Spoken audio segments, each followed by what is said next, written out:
You're listening to the Navy band Great Lakes perform at the VA Hospital's Healing Garden in Fargo today. Performance is one of the first events of Fargo Navy Week.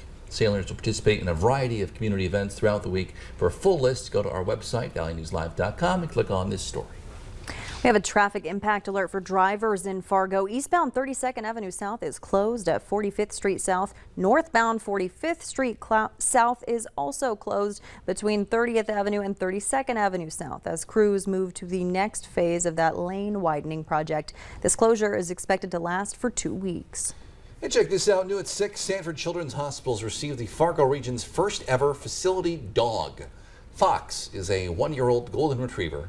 They say unlike other therapy animals, Fox will be able to be in a patient's room during medical procedures to help comfort children or families. The facility dog was made possible through a $200,000 gift from Nutrisource Pet Foods. Despite limping into the All-Star break this week on a 3-game skid, the Red Hawks are in great position to contend for another title. I'll show you why next in sports.